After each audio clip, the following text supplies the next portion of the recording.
The world's largest and deepest cave connects directly to the Earth's core.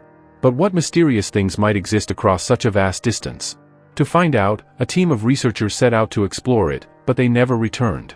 The adventure begins with Frank, a researcher fascinated by ancient relics and caves.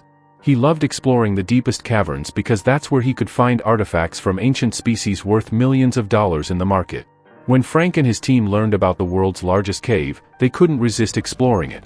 Preparations were made quickly, and Frank even brought his family along, his son Josh and his beloved wife, Jude. Their expedition was funded by a businessman named Cal, who insisted on joining, eager to witness the mission up close. With crew members and equipment ready, they flew by helicopter to the mountainous region. From above, the colossal cave was visible, so massive that its depth was impossible to guess. Even scientists had launched several missions to measure it, but no results had ever been conclusive. Some believed it was so deep that it stretched through Earth's center and out into another place. Determined to uncover its secrets, Frank entered the cave with Jude, where a water passage began. That meant they had to dive to continue their exploration. Jude felt unwell, and their assistant George warned Frank not to take her, but Jude insisted this mission was too important, and she would not leave his side. It was Frank's dream to reach the depths of the world's greatest cave and uncover what lay hidden inside, so he agreed. The couple suited up and dove into the dark waters. Meanwhile, Cal advanced with his companions through the rocky terrain, proudly showing off a pendant made from an ancient polar bear's tooth, an heirloom gifted by his grandfather. George monitored Frank and Jude's progress through the equipment. At first, everything looked fine, their heartbeats were stable, and they swam deeper, exploring the winding tunnels. But danger lurked ahead. While squeezing through a narrow passage, they had to abandon their spare oxygen tanks to fit through, a decision that would soon haunt them. Eventually, they reached a strange area where, beneath the water, another shimmering water layer floated above them, impossible to comprehend. Frank wanted to investigate, but with limited oxygen left, they decided to retreat and continue later. Jude, already weak, suddenly had her oxygen pipe snag on a rock, tearing it loose. Her supply cut off, bubbles of air streamed into the water as her suit began filling with water, putting her life in immediate danger. Frank tried everything he could to save his wife, but Jude was already panicking badly. He quickly removed his own mask and attempted to give her oxygen directly, but she was struggling so much that she couldn't breathe properly.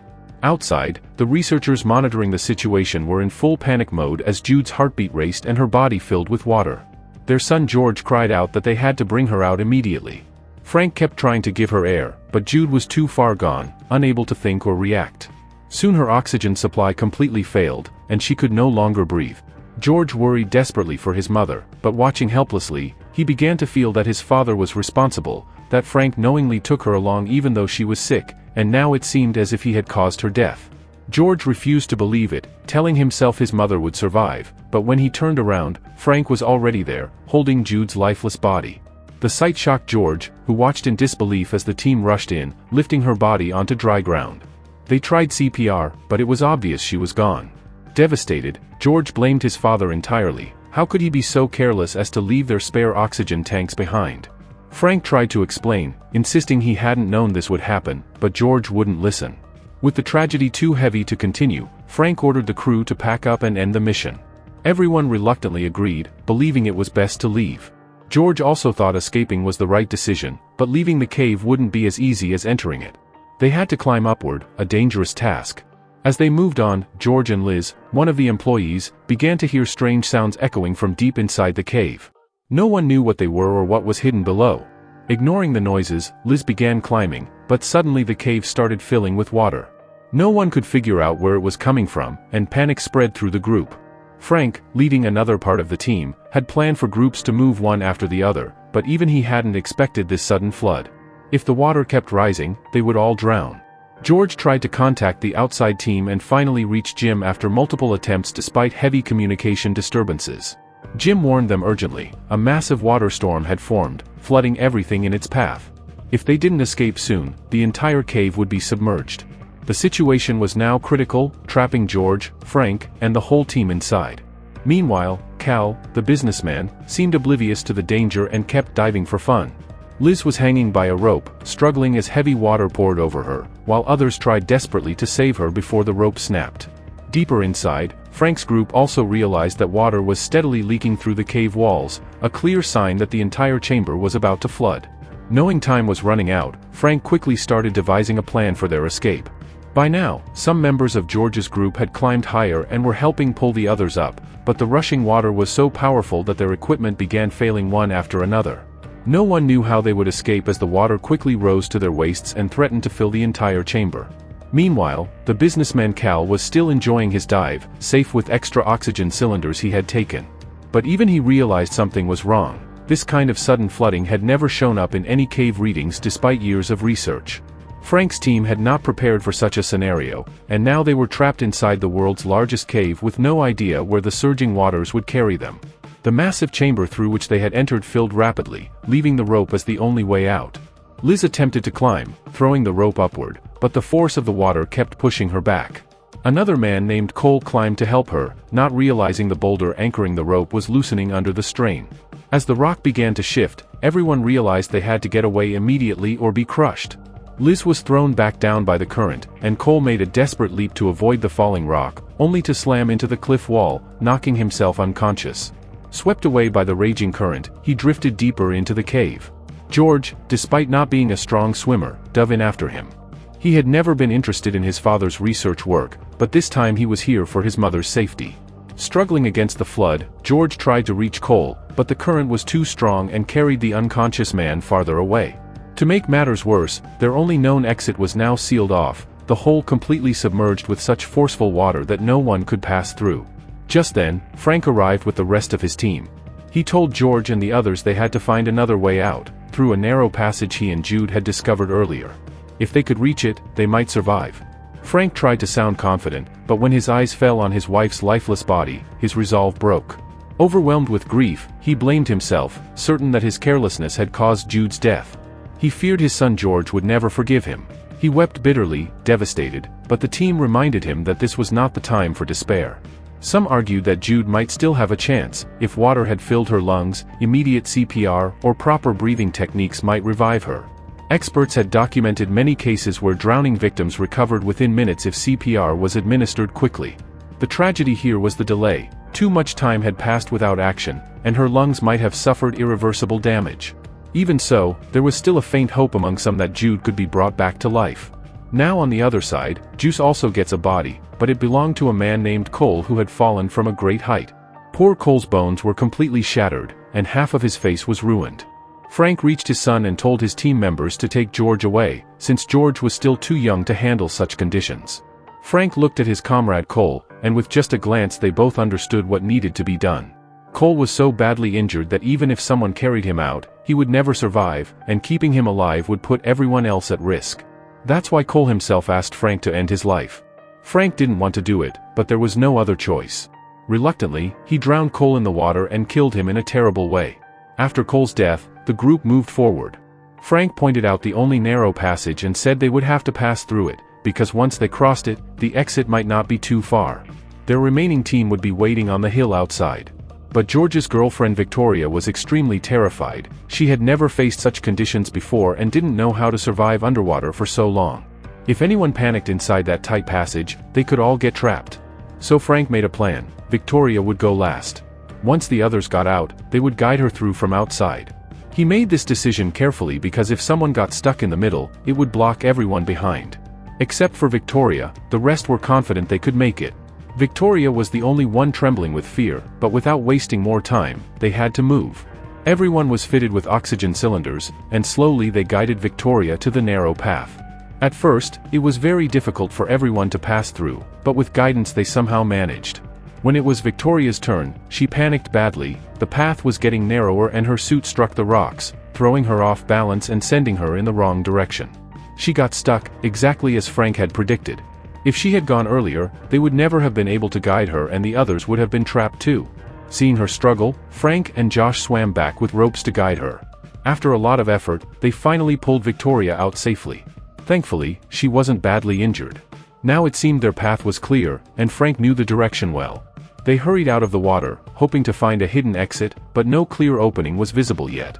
Meanwhile, Victoria was freezing, and without proper treatment she could slip into hypothermia. Everyone tried their best to keep her comfortable. Hypothermia happens when the body's heat drops drastically. Normally human body temperature stays around 37 degrees Celsius, and even a small drop makes us sick. In hypothermia, the temperature falls below that safe range. The solution is to remove all wet or cold clothing, keep the body as warm as possible with thick clothes or any warm material, and focus on warming the chest and upper body where the vital organs are. Frank and his team tried hard to keep Victoria warm, even wrapping her in silver foil to retain heat. Thanks to their efforts, she survived. Cole, who had been her close friend, seemed to give her strength from behind in spirit. But even after saving Victoria, their troubles weren't over, so Frank decided they should wait there for a while. All equipment was turned off to save battery. After resting for a while, they planned to search again for an exit. By now, everyone had begun doubting Frank. They thought he didn't really know anything and was misleading them, just as he had done with his wife. Carl suggested that while they rested, Frank should go look for a way out. Frank realized that everyone only cared about their own survival, not about anyone else. Meanwhile, George was shown with deep wounds across his chest, injuries that reached dangerously close to his heart. But George didn't want to burden anyone, so he kept it to himself. After waiting a while, the group recovered enough to keep moving. Instead of following the water route, they decided to try the mysterious layered section Frank and his wife had once discovered while diving. As they moved forward, George kept falling behind. Josh asked him if he was okay, but George brushed it off, saying he was just tired. He pushed himself forward to follow his father and the others, but his condition worsened until he was vomiting blood, his internal wounds clearly growing more severe. Josh tried to help, but George insisted on managing alone. To distract him, Josh told a story about an earlier expedition with Frank where they had discovered ancient creatures never seen before, and Frank had saved the entire team. It was proof that Frank was not the kind of man to take lives. He always tried to protect others. Slowly, George began to see his father differently. But as they reached the rocky region on the other side, they realized George was missing. Frank and another teammate went back to search, but George had vanished. The truth was George didn't want to slow them down, so he left behind his oxygen supplies, knowing he wouldn't survive. Frank and the team were devastated. Carl, instead of helping, pulled out a camera to record everything, hoping to sell it later as a documentary for profit. Frank lost his temper, lives were at stake, comrades were dying, and Carl was worried about money. The two clashed heatedly until everyone finally accepted the grim truth: George was already gone. After some time, they calmed down. Carl realized his mistake, apologized to Frank, and the group moved on. Their only goal now was to escape. No rescue team was coming, anyone outside would assume they were already dead, and risking lives for a handful of people wasn't worth it. Frank led his team into a stony area where they reached a narrow ledge overlooking a massive water pond below. They didn't know what awaited under the water, but Frank spotted a hole on the far side that might lead out. They had to reach it, but one wrong move would send them plummeting into the unknown depths. The only way across was to secure a rope. Fear gripped the group, no one dared attempt it, until Josh stepped forward. He was an expert mountaineer, having even won a major tournament years ago. Among them all, he had the best climbing experience. Without hesitation, he looked at his father one last time, grabbed the rope, and descended toward the other side. He knew one slip would send him straight into the abyss, perhaps even down to Earth's core. Everyone understood that if anyone fell here, there would be no saving them. Still, risking his life, Josh pressed forward. He reached a point where he had to leap, a massive, dangerous jump no ordinary person could make. Yet somehow, Josh found the strength and stamina to push himself beyond his limits. He made a long jump and managed to grab onto the other side of the cliff. Finally, Josh reached the opposite side and climbed up, securing the rope tightly to a rock. One by one, Frank's team began crossing with its help. But the biggest problem was Victoria. Terrified of heights, she froze. They calmed her down and told her to look up while moving across. As they tried to guide her, panic took over, and she lost her balance. Her hair got caught in the rocks, and soon all of her weight was pulling on her scalp. The pain was unbearable. Carl couldn't watch her suffer and rushed to help, but it was almost too late. The strain ripped her hair out along with her skin, and she dangled in agony. If she wasn't freed, she would die within moments. Luckily, Carl and Frank reached her, cut her hair, and she fell straight into the water below. Unconscious, she couldn't swim and drifted away beneath the surface. It was a horrifying sight no one would ever forget. Frank and Carl crossed to the other side, trying to steady themselves. Frank insisted they had to keep moving, another flood or collapse could happen at any time. Carl and Josh grew angry, noticing no grief on Frank's face despite losing a team member. But Frank believed survival came before mourning, get out alive first. Reluctantly, they followed him. Soon, another underwater passage appeared, its contents unknown. Frank was still deciding when his son George suddenly dove in. To save him, Frank followed, and Carl jumped after. They swam through the tight tunnel, helping one another until they emerged into yet another rocky cave. This time, they felt themselves ascending, maybe the surface was finally close. Resting briefly, Josh noticed piles of animal droppings nearby, a sure sign they were nearing land. Excited, they began climbing the narrow shaft, supporting one another step by step. Hours later, they finally reached the top, but Frank's helmet light died, forcing him to rely on faint reflections from his watch. Surrounded by darkness, they could barely see, but as they pressed forward through the rocky corridor, a massive opening appeared ahead. Through it, the outside world was finally visible, with the surface of Earth above them. Just below the opening sat a ruined military tank, rusted and lifeless. Without working equipment and no way to climb such a height, waiting for a rescue team was their only option. Frank scavenged the tank for fuel and anything useful, determined to keep them alive until help came. They were so close to escaping, yet completely helpless. Inside the cave, George spotted a river flowing toward what looked like an exit. He told Frank that maybe following the river could lead them out. After a short distance, they even came across Victoria's lifeless body, horribly disfigured. The sight shook Carl even more, driving him toward madness. He blamed Frank for everything. If Frank hadn't come here, his girlfriend wouldn't be dead, and they wouldn't be trapped. Losing control, Carl attacked Frank with an oxygen cylinder, striking his head badly. Seeing his father in danger, George rushed in and fought Carl, knocking him unconscious. But Frank was gravely injured. He could no longer move, and it seemed he would spend his final moments there.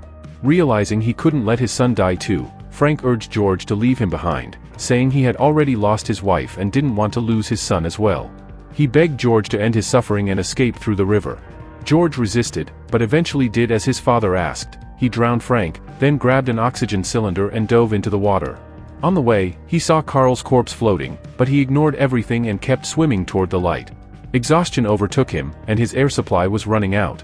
Just as he was about to lose consciousness, he broke through a thin layer above and finally saw daylight. Emerging at the surface, he found himself in the open sea, with an island nearby where vacationers were enjoying themselves. After days of being trapped underground, George had finally escaped. But he knew the terrible cost, so many lives lost, including his own family. And that's where our story ends.